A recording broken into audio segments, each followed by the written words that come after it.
রামকৃষ্ণ পরমহংসদেবের কিছু বাণী। যতক্ষণ তোমার সঙ্গে বাসনা, ততক্ষণই ভাবনা, আর এই ভাবনাই হলো তোমার দুঃখ, কষ্ট, মোহ মায়ার কারণ। আমার ধর্ম ঠিক আর অপরের ধর্ম ভুল, এ মত ভালো না বাবা। সবাই ভিন্ন ভিন্ন রাস্তা দিয়ে তো একজনের কাছেই তো যাবে, তাই যে নামেই তাকে ডাকো না কেন, তাকে মন প্রাণ দিয়ে ভালোবাসো। জীবনে শান্তি পেতে মনের ময়লাগুলো ধুয়ে ফেলতে হবে যে বাবা। মনে যতক্ষণ কাম, ক্রোধ, লোভের বাস, সেখানেই সর্বনাশ। মনের মুক্তিও আছে এই সংসারে নয়। তুমি ঈশ্বর প্রেমে নিজের চেতনাকে মুক্ত করবে, নয় তুমি সংসারের বন্ধনে বন্দী হবে। তোমার মনকে ভেদাভেদ শূন্য করতে শেখো, তবেই তুমিও যে কোনো কাজের মধ্যেই ভক্তিরস খুঁজে পাবে। ঈশ্বর সর্বত্র বিরাজমান, তবে তার বহিঃপ্রকাশ মানুষের মধ্যে সর্বাধিক। তাই মানুষকে ঈশ্বর হিসাবে সেবা করো এবং মনের ভেদকে দূরে সরাও। তোমার জীবনের লক্ষ্য শুধুই অর্থ উপার্জন নয়, তোমার জীবনের প্রকৃত উদ্দেশ্য পরমেশ্বর সেবা ও মনের শান্তি লাভ। যে ব্যক্তি কোনো স্বার্থ ছাড়াই অন্যের জন্য কাজ করেন, ঈশ্বর তার সর্বদাই মঙ্গল করে থাকেন। তোমার ধর্ম আমার ধর্ম বলে লড়াই করে কী লাভ, যখন তোমার আমার সবার গন্তব্য সেই একজনেরই কাছে। একটা কথা সর্বদা মাথায় রাখবে, জীবনে গুরু সবাই হতে চায়, তবে শিষ্য হবে কজন? যদি তুমি শিষ্য না হতে পারলে শিখবে কিভাবে জগতের নিয়মকানুন? তুমি জীবনে যতই সুন্দর হও আর যতই কুৎসিত তোমার মধ্যে, যদি ঈশ্বরের প্রতি তোমার ভক্তি না থাকে, তবে সবই নিরর্থক। যত্র জীব তত্র শিব, অর্থাৎ প্রতিটি জীবের মধ্যেই ভগবানের বাস। তাই জীব সেবাই হলো শিব সেবা। যদি ঈশ্বরকে পেতে চাও, তবে ঈশ্বরকে প্রেম ও ভক্তির বাঁধনে বাঁধতে শেখো, তবেই তাকে পাবে। তোমার মধ্যে যদি ঈশ্বরের প্রতি বিশ্বাস ও নিঃস্বার্থ প্রেম থাকে, তবে জানবে তুমি সার্থক জীবনের অধিকারী। লজ্জা, ঘৃণা, ভয় দিন থাকতে নয়।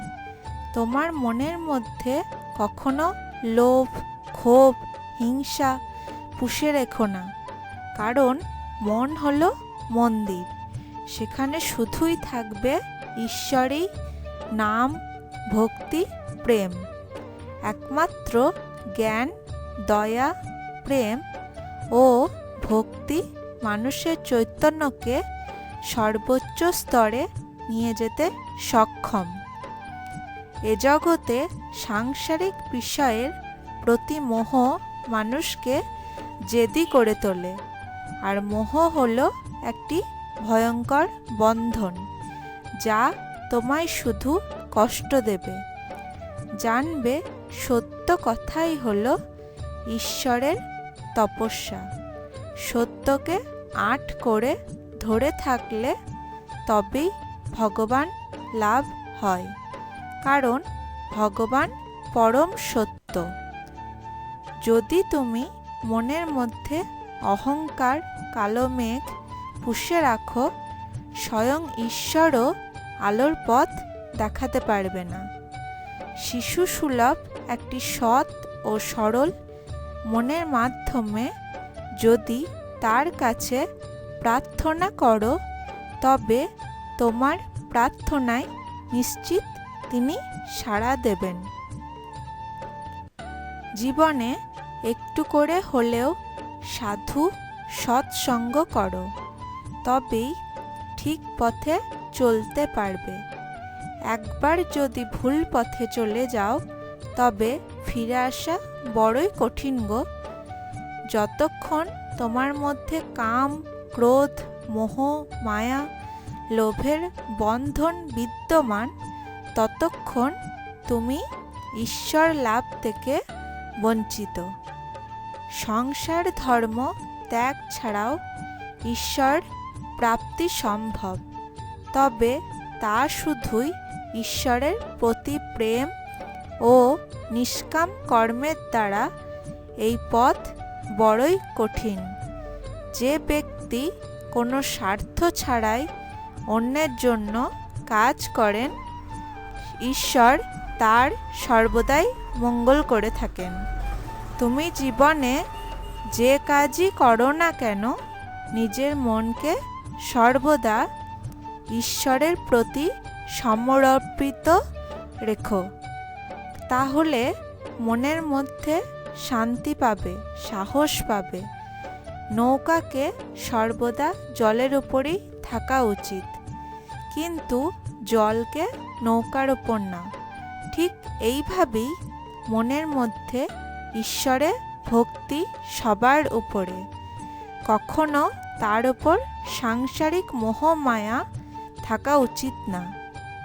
মনের মধ্যে বিষয় বাসনা, নাম, যশ, খ্যাতি, সুখের চিন্তা নিয়ে ঈশ্বরের সব সাধনাই বৃথা বাবা। অভিজ্ঞতা একটি কঠিন শিক্ষক। সে প্রথমে তোমার পরীক্ষা নেয় এবং পরে তার পাঠ দেয়। যেমন মুক্ত পেতে হলে ঝিনুকের প্রয়োজন, ঠিক তেমনি পরম ঈশ্বরকে পেতে হলে সৎকর্ম ও ঈশ্বরে ভক্তি প্রয়োজন।